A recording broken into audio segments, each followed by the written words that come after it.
Hello again to this very, very important and unusual process of treating ourselves when we are facing parental alienation. We are in chapter 7.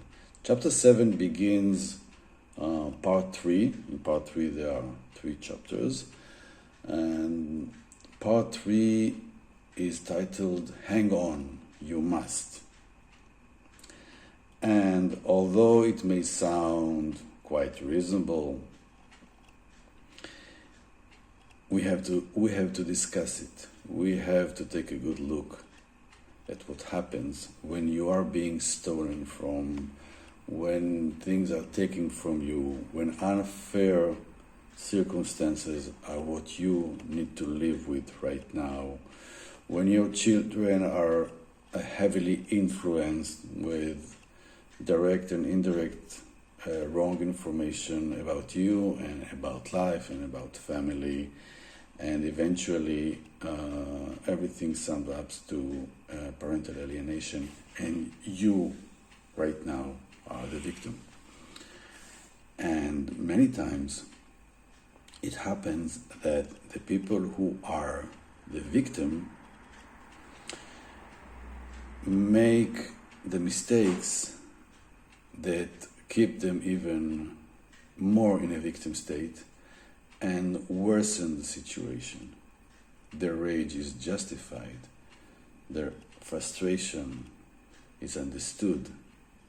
Yet they still need, although they are the victims, they still need to know how to play the game right. Otherwise, their loss will be greater. This is reality. I know this reality. I sustained many losses because I didn't know about this rule.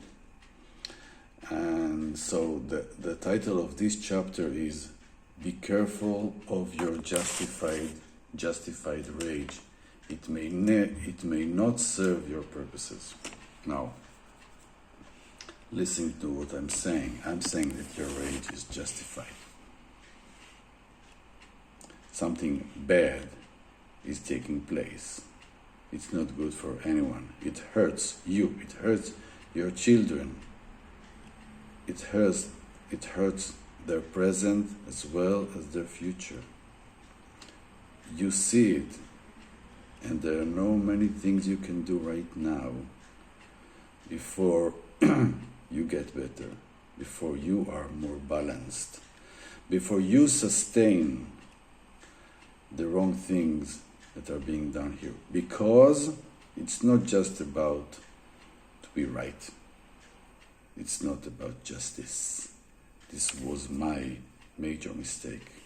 I thought that I will fight for justice and things will get better, and they weren't, because as far as children are concerned, the concepts of mature people's justice doesn't work for them.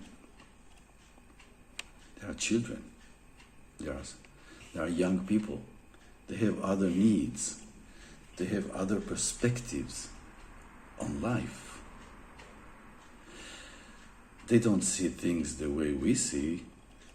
So when we try to fight for justice and we fail to see things the way they see it, we may keep them even further from us. We may even worsen the alienation for a while. I'm not saying we don't have to fight. We do have to fight, but we need to calculate our fighting strategy.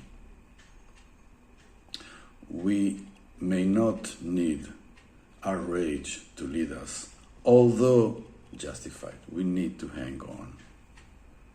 We have to hang on because our children's fate is at stake.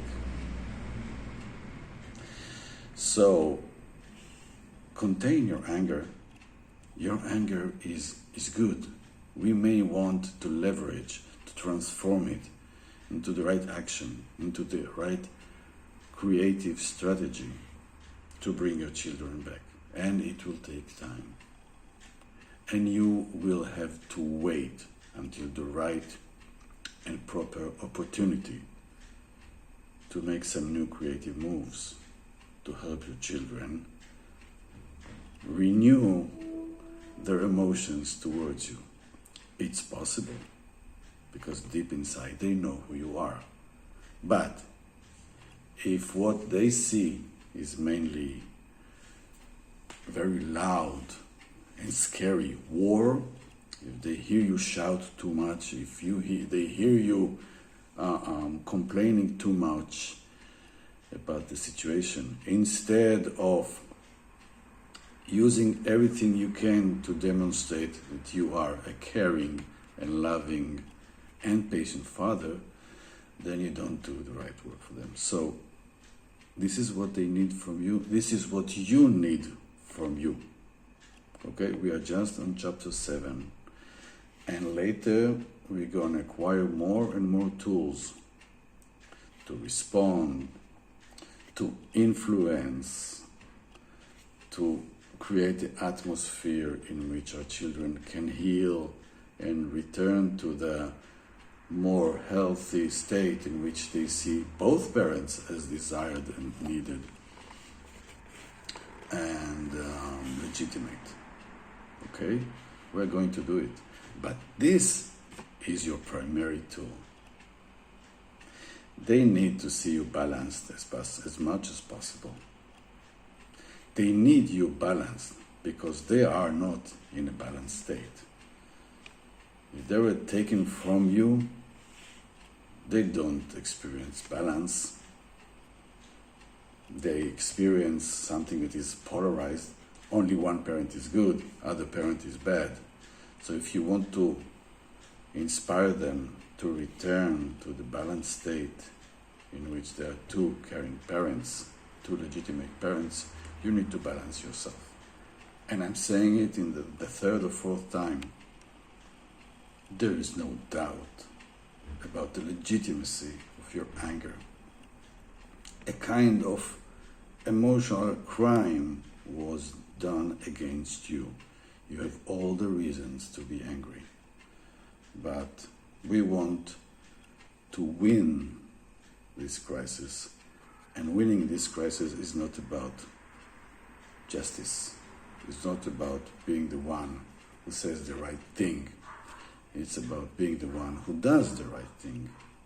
And for now, before talking about what we want to do, we need to make sure, we need to make it as clear as possible that we don't do what we shouldn't do. Okay? And you will make this mistake from time to time. It's okay. You're human and they need to see you human.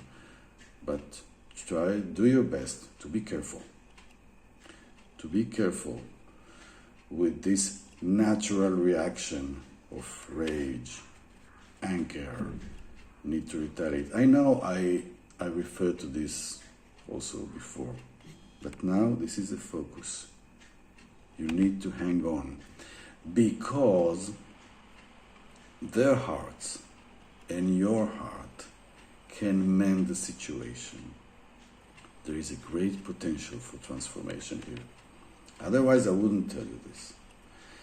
And if you want this potential, this deep opportunity to fulfill itself, you need to restrain your rage. And I said it many times, I say it also to myself. The rage is legitimate, is justified, is appropriate, but it shouldn't be expressed there. With them, you're going to act differently until they go their own transition, and it will take time, and it will be there in future, in most cases, and it will be also thanks to your ability to hang on. So hang on.